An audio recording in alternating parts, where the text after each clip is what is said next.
Hello and welcome to the Gooner Talk. Back again with you guys for another episode of what is a sad episode of the Raw Reaction Show. There's no light. The light is out. You can see behind me there, because I don't know. There's almost something about like why should I try when the team that I went to see last night didn't really. We're going to talk about Arsenal's defeat against West Ham in the League Cup as they whimpered out of the tournament. And look, you guys know my position on the League Cup. You guys know how I feel about the tournament. It's not exactly like it's not a key part of success for me this season for Arsenal. I'm just sorting out this hat. What is going on with this? There we go. It had like a little hole in it, like Arsenal's defence did last night. Um, but yeah, and like my emotion of falling out of this competition is not the same to a defeat in the Premier League or to a defeat in the Champions League. I think I've made that fairly clear. But I still wanted to win last night. I still wanted to progress. I still wanted to take the opportunity that the cup had seemingly given us, with Manchester City going out and Arsenal becoming one of the key contenders for the tournament. But that last night was not good enough. That last night was really poor. And that last night raised a lot of questions that we're going to talk about and discuss with you guys in the chat box. Good morning to you, old Dave. Good morning to David. Good morning to Amber Lee. Good morning to Gary, to Grantley Poos. Good morning to Sabre, to Pikahu, to Jose, to Keith. Good morning to Martin. Good morning to Hawkwind. Good morning to Marcus. We've got Phil in the chat box as well. We've got Nishith. We've got who else have we got scrolling down? Everyone's very enthusiastically chatting. They're already going back and forth. It's fantastic to see. Matthew, good morning to you.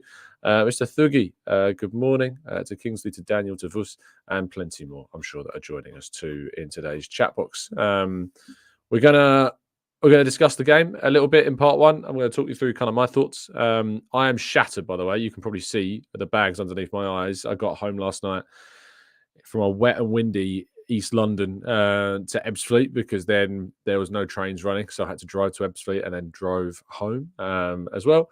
And and then had to get up at 4 a.m. to drive the missus to the airport, and I only returned less than half an hour ago. So I'm wired, I'm frustrated, and I'm annoyed with yesterday. And yeah, so prepare for some saltiness today. I think you can probably expect. Right, let's shoot it. The lights aren't going on, guys. I know you're saying that you need to put the TGT light on, but as I said at the start of the show, I don't need to put the lights on. The light is out for Arsenal at the moment, so the light is out in respect of any commitment or attempt to try and win a game. Arsenal lost 3-1 in the end to a West Ham team that had changes within it. That it was a strong West Ham team. Sure, we can talk about the fact that West Ham, with their lineup, took things far more seriously than you could argue that Arsenal did with their team. And you would say that based upon the lineup. And we'll talk a little bit about rotation and why we rotate, and Arteta's kind of logic, if you like, about his rotations. And I've got some thoughts on that I'm not too that I have to hold my hands up in some ways. And I think I have to, even in myself, self-reflect on what team I would have started and whether or not it was the right team as well. And we'll do that. But it was not good enough still for what was on the field. This was the team. Ramsdale cost £30 million. Ben White, £50 million. Kiwior, £20 million. Gabriel, £25 million. Zinchenko, £30 million. Jorginho, £12 million. Havertz, £65 million. Vieira, £34 million. Nelson and Nketiah, hailing graduates. Trossard, £27 million, leading to an approximate £293 million. A squad, an 11 that costs nearly, on average, 30 million a player, and some of them you'd argue are worth more than that. Some of you'd argue, I'm sure, are worth less than that. And there's no denying that this Arsenal team has depth. This Arsenal team has depth. There is competitive options in different positions. But I think that what we are learning, and what Arteta maybe needs to recognise, is that you can rotate too much. And I think it's important to say that players need minutes, players need time, players need opportunity. But maybe that if there is a thing that we want to look to Arteta to try and to learn to change, to try and develop in his own managerial ability, then it potentially is on how we rotate. And I have to hold my hands up here. I can't look like some, you know, hindsight expert because I sat here on yesterday morning's show. I sat here on, yesterday morning's show and said that I'd start Havertz up top and I'd play Trossard and I'd play Vieira in a wide position and I'd play Jorginho and El Neni and I'd Smith Rowe and Kiwior and I played, that was the back four I picked, as well. At the back five, including the goalkeeper, I picked that back five. I picked Trossard in there. I picked Vieira. I picked Havertz. I picked Jorginho. The only players that aren't in this team that I wanted to see was El Neni, and I think maybe one other that has skipped my mind. So it's not like I'm sitting here going, oh, look at me. I know what Arteta's done wrong because I made the same error. I sat here yesterday and made the same error, and I see that in reflection. That rotation, I don't think can be, this is your best 11 and this is a second string 11. That for me is the key thing. I don't think that's how it can work. I don't think that's the way that it can work. I don't think that in a situation where you're going up against a West Ham team that, are playing a stronger side or whatever, in any scenario, I think rotation is important. And I think giving fringe players minutes is important. But I think that we need to work out a better way of rotating for certain games like these League Cup fixtures. And what I mean by that, I think, is playing more first teamers with like 4 maximum kind of changes. So either Saka or Martinelli starting the game, for instance. One of the key midfielders, so either Rice or Odegaard, or if we had him, of course, fit, Partey. Now you could argue that we're without Jesus, without Partey, and that brings in its own problems. And to be fair, the back line, White, Kiwior, Gabriel, Zinchenko, there's arguably 3 of the starting back 4 there, and Ramsdale was obviously our keeper of last season. But I think that obviously what Arsenal, I think that we can all agree that Arsenal lacked bite up top. We lacked something, didn't we? We lacked cutting edge. We lacked creativity. We lacked dynamism. We just didn't look like we were ever going to cut them open. And we played to a philosophy of patience. And I think that was emphasised by the fact that eventually when Arsenal created their best chance of the game, it was in injury time and we scored it through Odegaard. But beyond that, there was Nketiah's header. There was a cross from Nelson. It was a shot from Nketiah that went over the bar. So I think because of that, there's an argument that the forward 6, if you like, the forward 5 or 6 players, maybe there was too much change. Maybe there was too much difference. And maybe we needed a Saka or a Martinelli in there. Maybe we needed an Odegaard to start. If he could, we don't know. Maybe he's not fully fit. And the reason why I talk about the prices, it's nothing to do with like the value of players. That's not what I'm talking about. And I think I saw a comment earlier on from Maximius in the chat. Let me find it because I think this is a really important point. Maximius says you can't really judge talent based on what they cost. Saka and Martinelli literally cost us nothing. And Maximius, you've missed my point. You've misinterpreted my point here. It's not about value of player or whatever. The point that's being made here is that this is the investment that has been made to strengthen the depth of this squad. This is the investment that's been made so that Arsenal have a team that can, and here comes your footballing cliche, compete on all fronts. This is the investment that Arsenal have made. And so when you make an investment of £300 million, and that doesn't include players, of course, that were also on the bench and that are currently out injured in the case of Timber, etc. When you make that investment, you need to see return when it comes to making significant change. Now, I think there is 2 schools of thought. I think Arteta maybe in reflection could have rotated less, and that's not me being a naysayer or all that and saying, I know what he done wrong because I made the exact same mistake in my, looking ahead into the game yesterday. I just think that, it was just a really poor day, a really poor performance. And Arteta was absolutely livid after the game. I didn't manage to speak to any Arsenal player after the fixture as in unsurprising fashion, when it tends to be if Arsenal don't win, I'm not even talking about drawing. If Arsenal don't win, I very, very rarely am able to stop any of the players after the game for a couple of words in the mix zone. They're just not in that kind of mood, and that's in a way a good thing from a perspective of you want to see them. You want to know that they're hurting. You want to know that they're annoyed. You want to know that they're not in a happy place. But sometimes we have had people speak. Ramsdale spoke after the Man City defeat away from home last season. I've spoken to Odegaard after we've lost games.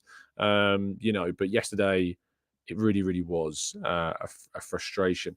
So the question is therefore then, what could he have done differently? Well, I think the obvious answer to this is in reflection. He could have maybe started some stronger players. He could have played Saka. He could have played Odegaard. He could have played Martinelli. He could have played, somebody different. Saliba could have started in the back line. Would that have changed the outcome of the game wholly? I don't know. We don't know. And I think what we have to look to specifically with Arteta is that as this coach that has taken us from, point E, if you like, to point B, and we're very, bordering on that point A. And if we win a title or a Champions League this season, you can certainly say we've got to that point A. But to see the amount of progression that we've done as a young coach, there are still elements of his game, elements of his management and coaching that I think we can all agree certainly needs to be improved and to develop. And I think that, learning how to rotate, learning what the best way to change your side is for these midweek fixtures and League Cup games is an element of that. It's something that Pep Guardiola has been able to master. That said, Pep Guardiola's Man City are out of this competition. Newcastle have now beaten both Manchester teams, and Newcastle rotated very heavily yesterday. Man United are an awful side, granted, but West Ham didn't exactly cover themselves in glory against an Everton team at the weekend, did they? So, it's football. Anything can happen in this sport. And if you're not on it, you obviously are in a position whereby you need to improve. And we do need to improve in that sense. I want to take a little couple of positives. I liked Jakub Kiwior yesterday. I thought he was composed. I thought I saw things that I liked. I didn't certainly pinpoint him for any of the necessary, like the goals, if you like. Yes, it was his deflection for the Bowen strike. I think it's unfortunate. But I liked what I saw from Kiwior. I thought there was a really good moment where he was kind of composed on the bottom left hand zone of our corner, and he when we were under pressure, and he dealt with that situation really, really well. I thought on the ball he was good. And I was impressed with Kiwior. So that was a positive. And, it's always important to try and take the positives from the darker moments in your season. But I did like what I saw from him. And I do think there's a lot of potential in this kid. So I do want to point out that I was quite impressed with Kiwior in the day. But another question mark that I have, and you guys might turn around to me and say, well, we were losing and you don't want to not try and win the game. But we got a really big game against Newcastle on Saturday, 3 days' time. And we have the opportunity to rest players if we were going to rest them. Some people might say we should have gone stronger from the start. But what I'm not a big fan of, what I'm arguably a worse fan of than getting the rotation wrong, is when you're 3-0 down, chucking on your best players. And players that have obviously, in their own way, suffered from some fitness issues and some injuries. So it's very, very, very, very frustrating, of course. I think when I saw them come on, I don't have too much of an issue with the Odegaard sub because, I think he needed a few minutes in his legs ahead of the game against Newcastle. That's important. But yeah, I was frustrated, and I was sitting next to Simon Collins, and he tweeted out, Saka and Martinelli coming on, and basically all the replies to his tweet were, "Why? What's the point? Like, why risk them? Imagine if one of them got injured, Like, imagine if one of those two done a hamstring or someone had a bad challenge and we lost them 3-0 up away from home with, 20 minutes left, if that, and one of them gets injured. Imagine the meltdown. I just felt like it was a needless risk. And I felt like, I'd be doing some people a disservice that felt that that wasn't mentioned if I didn't mention it. So I'm mentioning it because I think it's worth mentioning. So, I just felt, what was the point? What was the point in that? Last point before we go to you guys in the chat box, and you can try and save me, is that Odegaard returning with a goal. We have missed him. I don't care about his biggest critics going out and saying he's not good enough, or he's been poor in these last few weeks. The fact of the matter is he's been carrying an injury. We know that now, and for me, Odegaard has been missing, and so him coming onto the field, scoring a good goal, of course, that's going to only boost his own individual confidence. And I think it was needed. I think that that's a positive again going into the weekend. So Odegaard will hopefully be back and starting against Newcastle. So let's wait and see if that's the right way forwards. Right, let's go to part 2. And let's see what you guys have got to say and what questions you are asking about yesterday's display.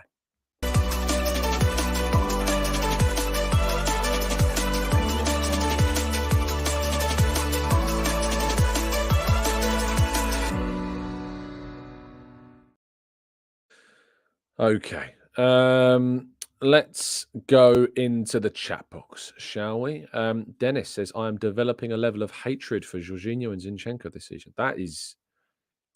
I highlight these comments. Some people will say, Tom, why do you highlight these comments? They're clearly inflammatory and ridiculous. And they are inflammatory and ridiculous. And if, I was listening to James O'Brien on the way here, and he does something on his radio show called Idiot's Corner. And I was tempted to hijack that in some ways. It's a little bit brash, isn't it? Idiot's Corner. But if you're developing, and I'm going to repeat the word, a hatred for your own players because of a bad performance, bearing in mind that that's the same Jorginho, by the way, that was excellent against Manchester City when we beat them 1-0 in a massively important game. If you're developing a hatred, I think you've got to look within. I think you've got to look within yourself. If you're developing hatred, like the most extreme form of a dislike, to your worst enemies, use things like hatred. To the worst people in the world, use things like hatred. You shouldn't be developing a hatred for players. That's crazy. I get people don't like particular players, or they've got criticisms of particular players. That's fine. You can be critical of players. Some people, are very critical of Zinchenko this season. Some people have been very critical of Odegaard this season. And of course, Havertz has faced plenty of criticisms. But hatred? Come on. Let's get our feet firmly on the ground and speak more objectively. Chris says, Tom, how can anyone say Odegaard isn't good enough? In what world is he not? I know. I've tried to be. I've tried to say this to people as well. He's had a dip. He's had a dip in form, and players have dips in form, and we've discovered that he's also suffering with an injury, and I think that's explained a lot. But my goodness me, when he came on, I just felt better about how we were playing. And I know that it was a West Ham team that knew they'd won and they were sitting back, but we just looked a bit better, and he just makes things better when he plays. Nathan says, hey, Tom, doesn't the patient style that we play forwards worry you, considering it slows down our chance creation and could be a problem with a team like Liverpool, which are very fast in the final third? Yeah, Nathan, it does. The reason why it does is because, and I often lean on friends of mine like Clive, for instance, who you listened to brilliantly speak on the channel the other day, to kind of bring me some perspective and to challenge me on some points. But there is I get the feeling that there's such a insistence from Mikel Arteta on patient play and build up. And we spotted it. I spotted it. I know Clive spotted it in the game against Sheffield United. Every single time Arsenal tried to force the ball forwards or go a little bit long or chip the ball into behind or play a long pass out to the wide areas, you could see Arteta getting visibly frustrated that Arsenal were trying to force things, further up the field. And even when we went 1-0 down, we stayed patient, right? And I don't have too much of an issue. If you're 1-0 down in a game, you're very much in it, right? You're very much in the possibility of winning a game. And being patient is fine in a 1-0. If you panic, you could go 2-0 down. And we went 2-0 down because of a fantastic ball and a brilliant goal from Kudus and some questionable defending when the ball reaches the attacking player. We should have defended that situation better. But it is a good goal, and you have to give Kudus credit. and the pass from, I want to say Emerson, maybe. So I give credit for the second goal, and it doesn't come from like us being naive or anything like that. But when you are 2-0 down, that's when you get urgent. That's when you change. That's when your patience goes out the window for me. Things needed to change, and I didn't sense too much of a change. Maybe it was me.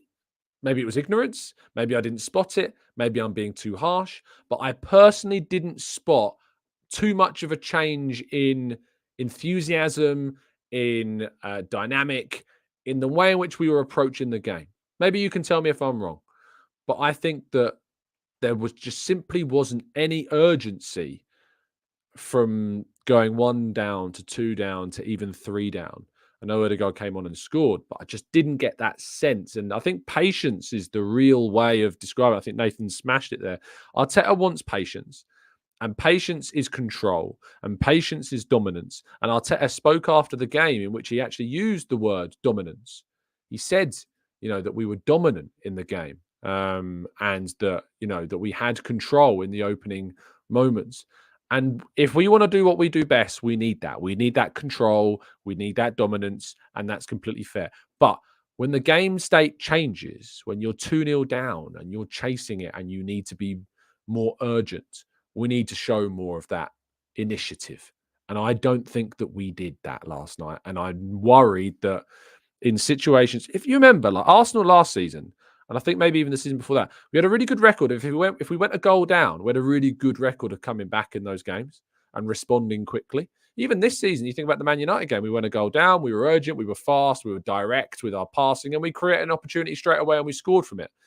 And yesterday, actually, straight after we conceded the first goal, we went up the other end of the field and got into the box immediately. The chance didn't form into something clear-cut like it did against Man United, but it did. But then it kind of flittered away, and that little kick up the backside that goal initially brought didn't carry on, and we didn't build upon that. And eventually we kind of got back into our patient ways. And I'm worried that there is something a little bit too one-dimensional about us sometimes, that we aren't urgent enough in responding. So, yeah. Granny Poo says, Tom, was last night a case of who wants it more? We were not positive enough or clinical in the final third, and they were.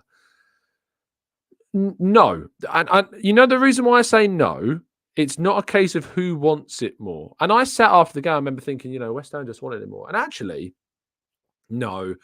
West Ham scored the first goal that wouldn't have counted if VAR was in effect. I haven't mentioned that so far, and I think that's important. I didn't want to come on here and be like, well, if VAR was in effect, and that's why it's taken until 23 minutes into today's show after we've done the whole of part 1 and now into the questions that I'm kind of bringing up the VAR thing. And this is why I talk about, and it links into this question of like, who wanted it more? Because the first goal obviously was a foul and it wouldn't count. Now, maybe the game's different. The second goal is a long ball over the top and a fantastic finish from Kudus. And the third goal is a deflection. And to say that like they wanted it more is like, for me, it's a little bit, with respect, lazy. It's a little bit of a lazy takeaway from the game, because if you actually look at it, and did I print screen the metrics from the game? I think I did. Yes, I did. So Mark Statsbot on Twitter looked at the metrics of last night. XG 0.61 West Ham, 1.15 Arsenal. X threat. I don't even know what X threat is.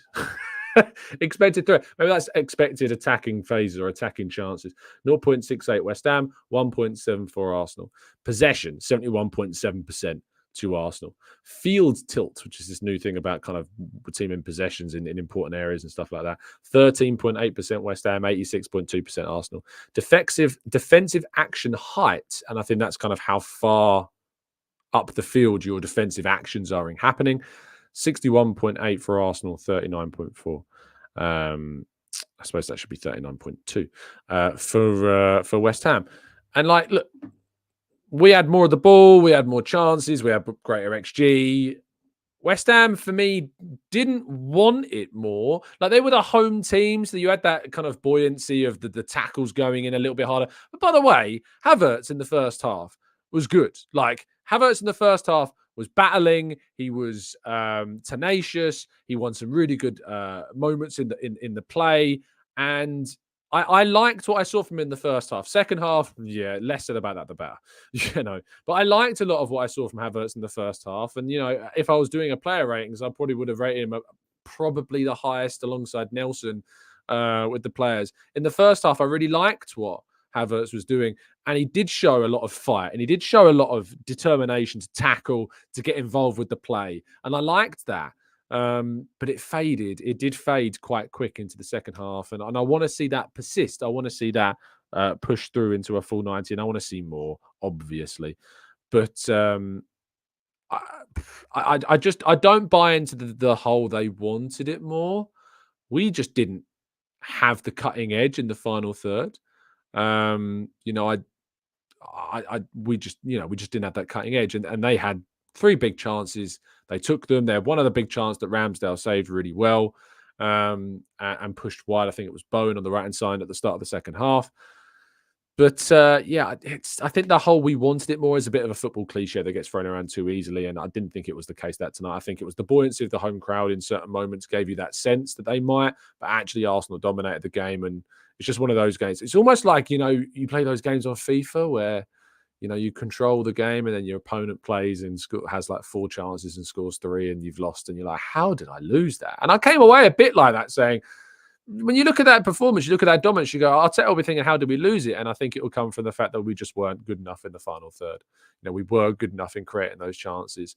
We weren't particularly defensively dire or anything like that. Yes, we could have defended the second goal better. The first goal was a foul. The third goal was a deflection that I feel sorry for Ramsdale for. There was also a really interesting, but I don't know if you spotted this. I've written a piece about this morning. It's out on football.london if you want to read it in a little bit more detail. But I don't know if you spotted at some points in the first half in particular, Ramsdale was on the ball. Ramsdale was on the ball and had a lot of West Ham players pressuring him and trying to, force him to make mistakes. And where we would usually see Ramsdale go like long, he was trying to play it as short as possible. Now, he's not worthy of criticism for when that goes wrong. That's all Arteta. That is what Arteta wants our goalkeepers to do. He wants our goalkeepers to play intricately. He wants our goalkeepers to stay calm. And there was a moment where he was on the edge of the box with the ball and Bowen was about to press him and he was about to kick the ball long. And I switched my attention, which is the benefit of being in the stadium, which you don't get the same benefit of when you're watching on TV. But I switched my attention straight away to see what Arteta was doing. And Arteta was gesticulating to Ramsdale to calm down. And he was kind of saying, keep the ball on the floor. Just keep it on the floor. Keep playing on the floor. Because when we go long, we just lose it. And I know it's that age-old kind of like fan sitting at the back of the crowd saying, just kick it. Just get rid of it. That line. And all that does is it brings back pressure on you. And there is method behind why Arteta wants us to play out slowly. Not even slowly, but just on the floor. And I think that, Ramsdale bought into that. But there were moments where he nearly didn't, and in some cases where he did go long and we lost possession. And there's also a point about that I saw talked about on social media yesterday, our throw-ins. We're bad at throw-ins. Like, it's not something that gets talked about, but we're quite bad at throw-ins. The amount of times we give the ball away when we have a throw-in, or we don't necessarily create, or it just isn't like we have a throw-in in the attacking third. And it ends up either in our own half or we lose possession. We're not effective enough at throw-ins. I can't believe I'm sitting here now and saying that as a team that competed for the title last season. It's a basic part of the game, throw-ins. But we're not good enough at them. Like, we're just not good enough at them. And we need to be more efficient with them because it is a part of the game. If you think about it, it's a free pass. A throw-in is a free pass. Everyone on the field is set up for sure. But it's a free pass. It's an unpressured pass. So you should be in a position whereby you can find a pass to a player that you can make unchallenged from the side of the field. And we're not good at them. Like, we're not, especially, and Dennis points this out, and I hope, Dennis, maybe you've reflected on your earlier comment about hatred. I don't know if I missed a follow-up comment. But Dennis says, Ben White is especially bad at throw-ins. That needs to be a conversation. Careful, Ben. Dennis is going to start hating you if you don't improve those throw-ins. I joke. Ben White does need to improve his throw-ins.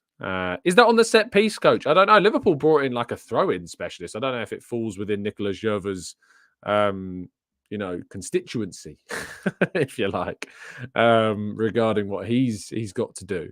So yeah, interesting, very interesting. Football Focus says Havertz is not good enough. People are scraping the bottom of the barrel of excuses. As a signing, if you don't produce numbers, at least influence the game and show us something. He's not of interest. I said in the first half I thought he was good. Second half, I wasn't good. But I have no issue with saying that they want a £65 million investment to do more. I have no issue in saying that people that we should have signed Maddison or we should have signed Szoboszlai. I have no issue with people making those comments. I have an issue when it's like vitriolic, or I have an issue when it's like non-stop. Like once you've made the point, you've made the point. We get it. I've made that point. I've made that point about Szoboszlai. I would have much rather have seen Arsenal sign Szoboszlai than Havertz, for sure. And in reflection, I'd rather have seen us sign Maddison, even though at the time I was kind of, I think, just a little bit blind, a little bit stubborn about that. But I can hold my hands up because I'm a grown-up and I'm an adult, and I can hold my hands up and say when I'm wrong about something. And certainly, but it's very, very, it's very, very, it's hard. I know it's not the greatest use of vocabulary there, but sometimes the simple words are the best. It's hard watching Havertz sometimes. Do you know what I found really interesting the other day? Is I was watching a clip on YouTube, not YouTube, I think it was social media. Someone had compiled all of the celebrations. Don't know if you've seen this. If you've seen this, let me know in the chat box. It was circulating around social media yesterday, maybe the day before. Someone had made a compilation of how Havertz celebrates when we score. And I think it's really interesting. I think it tells you something about them. And I'm not saying that you have to be somebody like Saliba that goes mad and pulls these crazy facial expressions and jumps into the crowd, Like, you don't have to do that. But it's like when Arsenal score, there's like a little fist bump. Like not fist bump, like a fist shake, if you like a little celebratory, as you do. It's not even, it like barely raises above like hip height. It's just like a little, yes.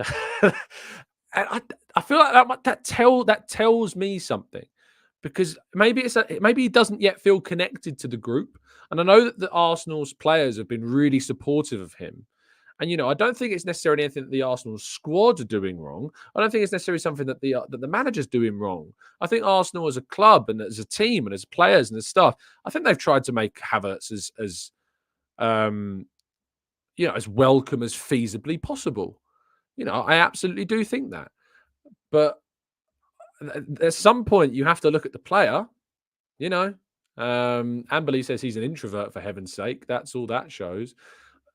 But I feel like when I saw him at Leverkusen, he wasn't that like that. I just think that he's had a horrible 3 years in England with Chelsea. And I think that Chelsea experience has really affected him. And as I said this when we signed him. This is something that I have remained consistent on, is that I've said that this signing was a risk. And I said that it doesn't go well, it's all on Arteta. Because Arteta's the guy that has pushed for this deal. Arteta's the guy that has said this. And I saw James McNicholas's tweet, which is, don't let me misquote James. As a comic, it'd be a horrible thing for me to do to. Sorry, not me being the comic, by the way. I'm well aware of my comedic inadequacies. But let me find James's tweet about the Havertz chant, which is quite, I think, fairly accurate. Something about, where is it? Come on. Has he deleted it? Surely he's not deleted it. Surely it's somewhere. Yeah, here it is. Look, all I'm saying is I'm not sure how long having the phrase 60 million down the drain in a player's song is going to be funny for. He does add, P.S. This tweet is a bit of fun, really. He wasn't good, but he wasn't the worst by a long stretch, which I agree with. Overall, I think he was decent in the first half, but overall, the 90 minutes, I'd say he wasn't good. Isn't exactly an unfair assessment. But yeah, having the word 60 million down the drain in a chant about a player, funny for a game. But if he doesn't actually score again, if he doesn't actually contribute, it's and like I saw where was the comment about Pepe? Where was the comment about Pepe? Why have I lost it? Magambo says Havertz is Pepe 2.0. It doesn't feel like he's our player. I think that's a really good way of putting it. He doesn't feel like an Arsenal player. He doesn't feel like an Arteta player right now, Havertz. He just doesn't to me. I know he's dynamic. I know not dynamic. Sorry, I know he's like he's strong off the ball and he does a lot of work and he's not lazy. He works hard, and they are characteristics of what Arteta likes in players. But he's not dynamic. He's not. He doesn't have these bursts of acceleration that I look out for in players. So I guess the next question I have for you all in the chat box, I guess the next question I have for you that I'd like to discuss in the next 10 minutes or so is what do we do now? We've got Newcastle in 3 days' time. What do we do? How do we approach this game? How do we approach the match against Newcastle? They've just beaten Manchester United with a rotated team. They've been able to rest some key players. They did bring on Wilson and Guimaraes, etc. But has any performances from that game against West Ham that started or whatever, made you change your mind about who would have started the game? For me, Nketiah still plays on Saturday. He scored a hat-trick, of course, against Sheffield United. Didn't get too many chances of clear-cut note against West Ham for me to think, he's not the right player for that game. So, no, I'm not playing Havertz up top. I know some of you might want to see that. Some of you might want to see Trossard up top. By the way, I thought Trossard was really ineffectual is probably the word I would use. There were some good touches, good moments, some touches inside, etc. A couple of good neat passes, but I thought he was pretty ineffectual, was Trossard. Nketiah starts up top. I think you'd be mad, really. I think you're mad if you don't start Nketiah. I really do. I think you'd have to be mad to say that you're not starting Eddie up top after what he did at the weekend. It'd be pretty. I think it would expose a relative amount of bias against Eddie if you're not starting him after what happened against Sheffield United. So for me, I know we'll do a preview. I don't know if I'll do it today. I think we'll do our preview tomorrow, and I'll be in touch with you guys in the Discord server about that. But I think that I'd go something along the lines of Raya, White, Saliba, Gabriel, Tomiyasu, Rice. Jorginho, Rice. I think Jorginho and Rice. Jorginho was excellent at Newcastle last season. It's worth remembering. Jorginho was really good at Newcastle last year. I spoke to him after the game as well. He was really good against Newcastle last year. So I think it's Jorginho, Rice in the middle, Odegaard, of course, and then Saka, Nketiah, and Martinelli up top. I think that's probably my team. Zinchenko can't start this game. Just can't. Just no. Like I like a lot of what he does on the field, but when you're going up against a very good attacking side who've scored a lot of goals this season in Zinchenko, Tomiyasu has to come in. I like Tomiyasu a lot. I think he's had an excellent season, and I think he deserves to start. So yeah, where do we go? Where do we go from here? Pokemon Go Speller says, nah, bro, we need to have an uncomfortable conversation about Mikel Arteta and it's his team and his midfield of 112 million. Do you really think that we're on the verge of winning anything? Oh, my God. I really... Okay. I'm going to struggle here. I really don't get... I need to put my, you can see the visceral disappointment in comments like this on the screen. We're joined on points with City right now. We're 2 points off the top of the table. And yet fans want to have a, quote, uncomfortable conversation about the matter. Come on. Why? Why are we so reactionary? Why are we so, it borders on childish. It really does. It's like someone stole my toy in nursery. It really bugs me. Whenever, it's one bad performance, right? Bad display. We're out of the League Cup. Boo-hoo. I told you, my feelings on the League Cup. I'm not wildly upset. I really see there's loads of benefits of being outside the League Cup. I'm disappointed with the way in which we approached the game or with the way we played the game, and I wanted to win. But who?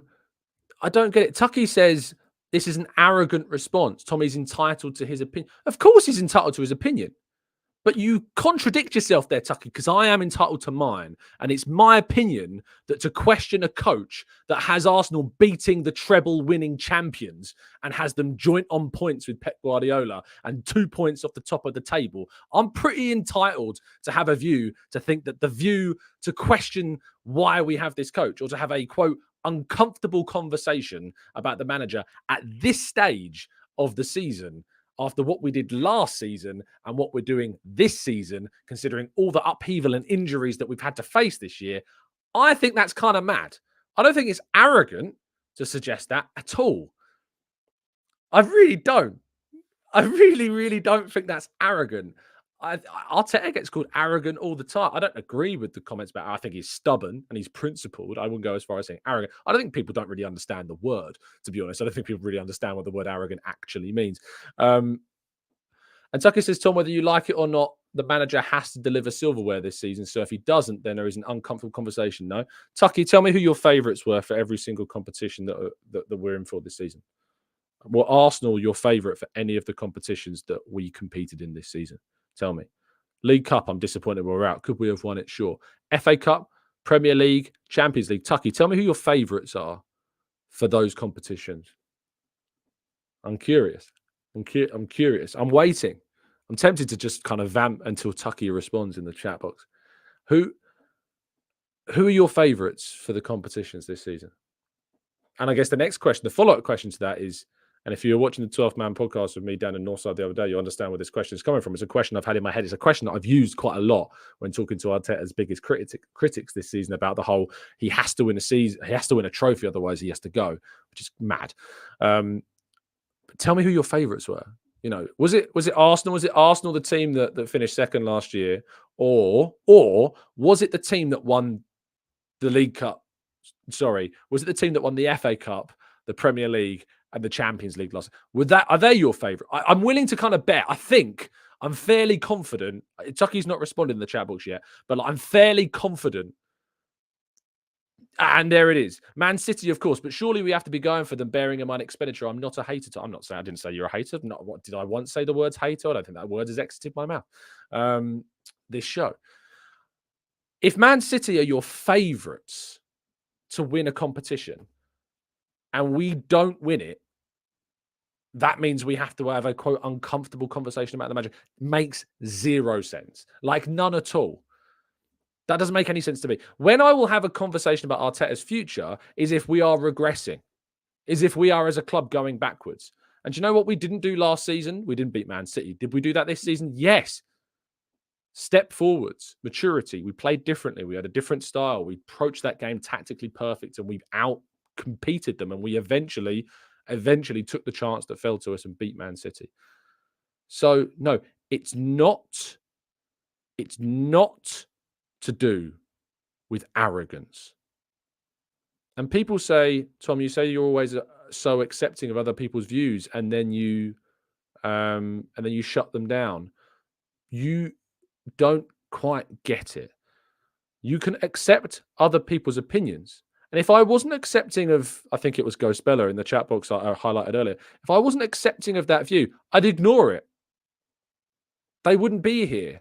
They wouldn't be allowed in the chat. But if I wasn't accepting of someone's views, and trust me, we have a lot of blocked accounts in this chat because the views that I don't accept are abusive. The views that I don't accept are hateful. The views that I don't accept cross lines.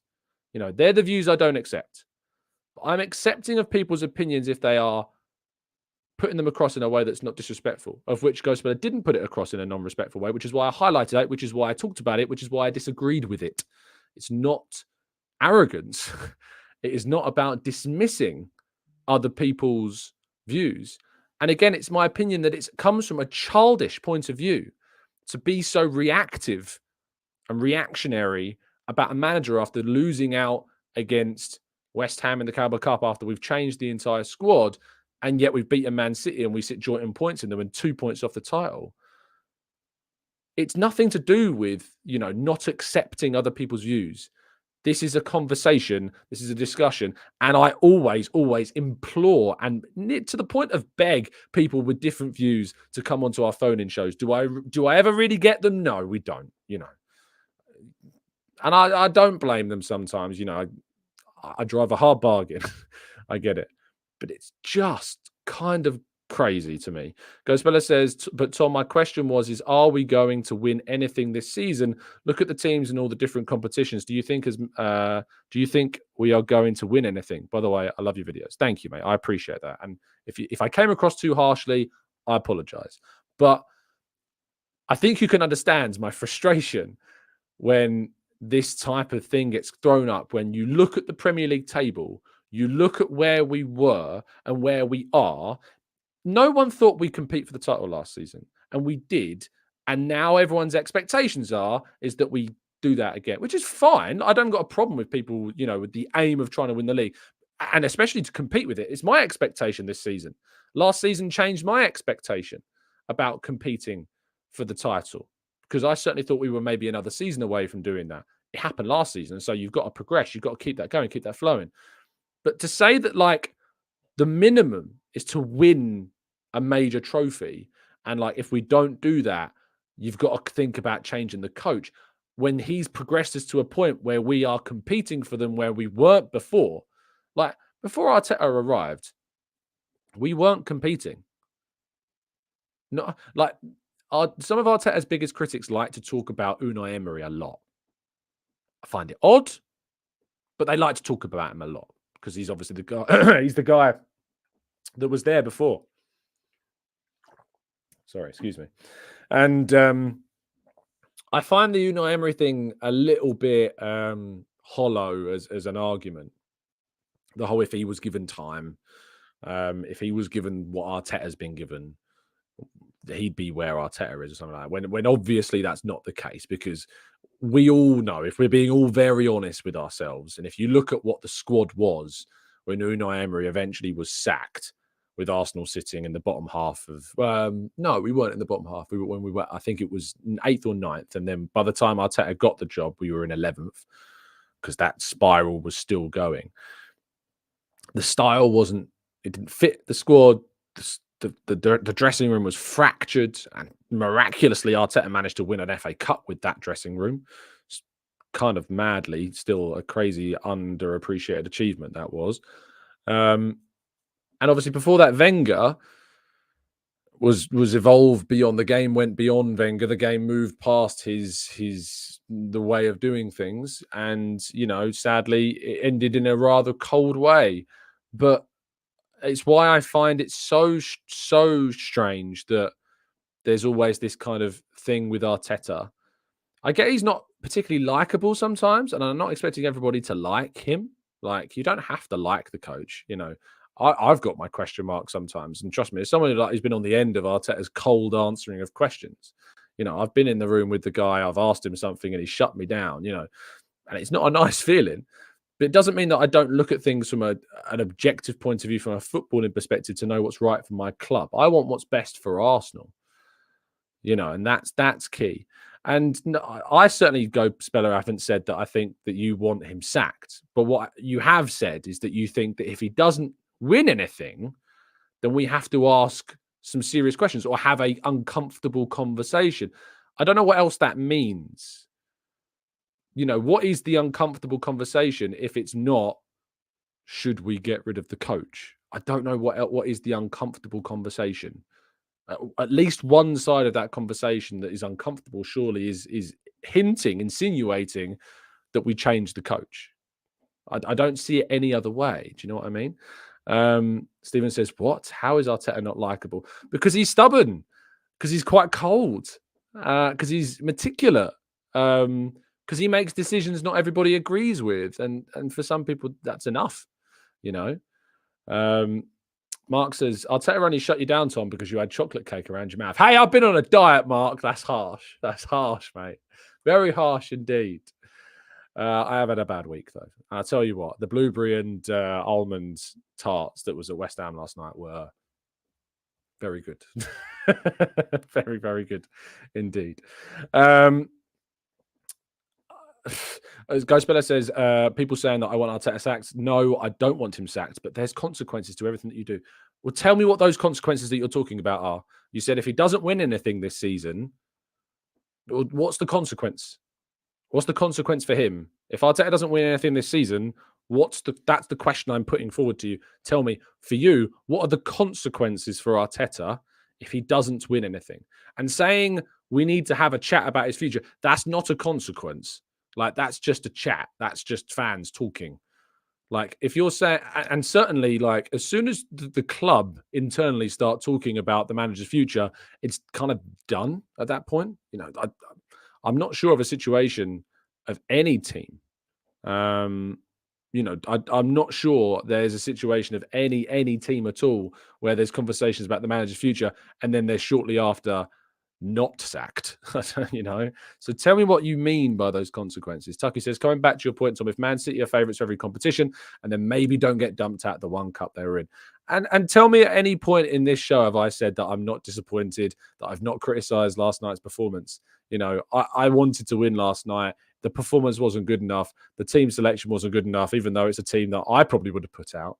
And that's because I'm not a football manager, but I certainly can reflect upon it and know that it maybe wasn't the right choice, And I said that certainly alongside Liverpool, we were up there with the favourites to win that tournament, which I think Newcastle probably have a very good chance of doing now. But it is the competition that we care least about.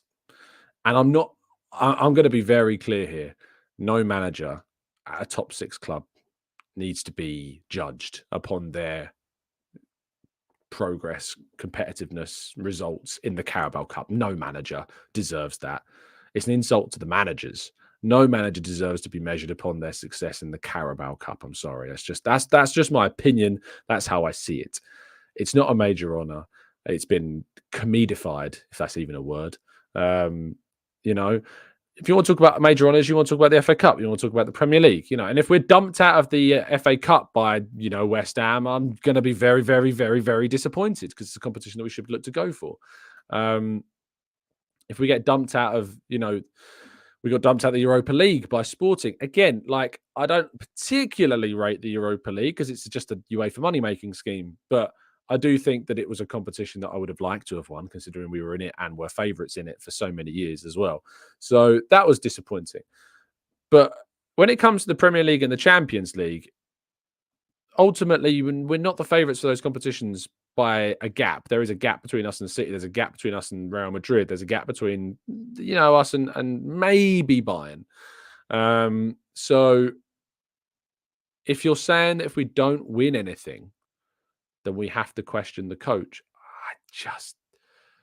I don't think that's the parameters. And that, some people might interpret that as saying, well, when do you question them, Tom? Why can't you say you can never question the coach? Again, that's not what I'm saying. My parameters for when I will question Arteta are different. My parameters for when I will question the coach about whether he's the right guy moving forwards, which I still find kind of crazy that we sit here talking about today, but we are, because that's the way the conversation's gone. My parameters are different, and my parameters revolve around Arsenal first. Arsenal must always be progressing. Arsenal must always be moving toward the goal of matching Man City as close as we can within the realms, within the parameters that we are able to do. And ultimately, we continue to still do that. We continue as a club to move that in that direction. Arsenal have only been moving, in one direction under Arteta, and that is back towards the top. And so until that stops happening, that's when I will question. And I think that's not exactly an unfair position or a weak position to hold, to be honest. Keith says, Tom, what do you think about the Chelsea reporting regarding Eto'o and Willian? I kind of found their statement about these were things that went on before the current ownership or the current people that are at the club were even here. And so we have washed our hands of this crime, allegedly. Keith, I found it very funny and very Chelsea, but let's see how that one transpires. Magambo says, Tom, Brendan Rodgers played good football with Liverpool, but they won the league and Champions League by gambling on a better manager like Klopp. There is something different about a winning manager. Okay, Magambo, if you think that Brendan Rodgers holds a candle of coaching intelligence, of squad building, meticulous accuracy, if you think that Brendan Rodgers holds a candle to Mikel Arteta, I've got serious problems with your view of football, is what I would say. Now, you might call that an arrogant response, but I don't think it's that kind of crazy to say this is Brendan Rodgers, this is Mikel Arteta, and I look at them as two very different things. I get the analogy, but my question would obviously be, who on earth are you signing to upgrade on Mikel Arteta? I spoke to, it was obviously Northside was on with us and Dan. The suggestion from them and the suggestion from Dan has been at times, and I don't know if he still holds this opinion, so don't take it as gospel. You may have changed his mind, but he will speak for himself, is Diego Simeone. And I could not think of anything worse than Diego Simeone at Arsenal Football Club. Talk about shooting yourself in the foot in terms of a managerial appointment. It would never happen. It would never, ever, ever happen. You know, maybe we should end the show on that. Should we end the show on Brendan Rodgers being compared to Mikel Arteta? It's almost fitting of the performance that we saw last night in terms of a view. I don't really want to. Jojo Louis says everybody is entitled to their opinion, no matter how dumb, and everybody is entitled to tell them their opinion is total BS. I agree with the second part. The problem with the first part, it's something that I've changed my mind upon recently. No, not everyone is entitled to their opinion because some people are horrible. Trust me, I've learned that from experience in social media and just the world we live in for the past amount of time. So no, I'm no longer an advocate of everybody's entitled to their opinion. You have to add the caveat onto the end of that sentence of everyone is entitled to their opinion if the everyone we're talking about is respectful and humane. That's what I caveated that sentence with over the last however many months, seeing a lot of things about a lot of different topics in and outside of football, of course. Albert joining us in the chat says Liverpool have won the Premier League once since the Premier League was created. My point is that even with a club of such heritage, they've struggled to get a league title over the line for so long. It's also worth remembering that, when did Liverpool win the Champions League? Because for some people, the Champions League and the Premier League, right, are the only major honours that exist. For some people, I personally count the FA Cup as one. Liverpool won the FA Cup in 2022. And obviously they finished outside of the top 4 last season. And they're in the Europa League this season. So you could argue, Speller, I'm not angry at you, no. Don't worry. I'm not angry at you. I'm just emotional and, passionate about talking about football and opinions. That's why I get like I do.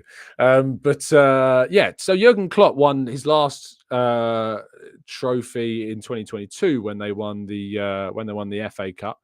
And they won the League Cup in that season as well. I think they did, yes.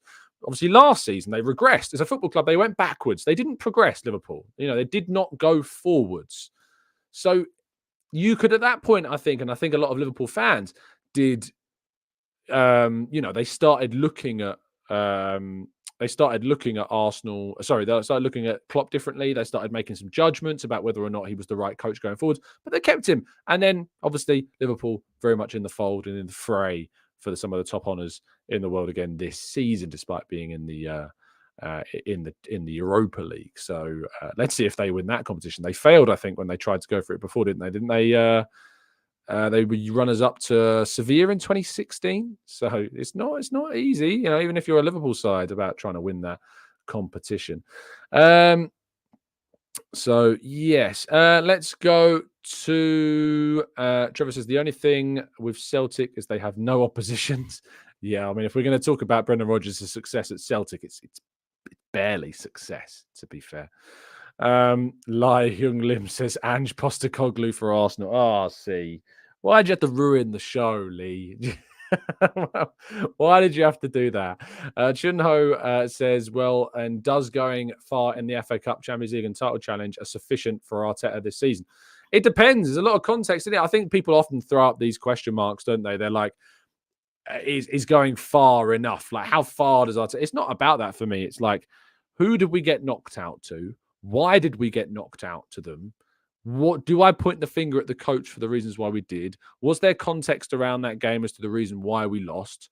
No, it's football's not. It's not one on paper. It's not assessed on paper.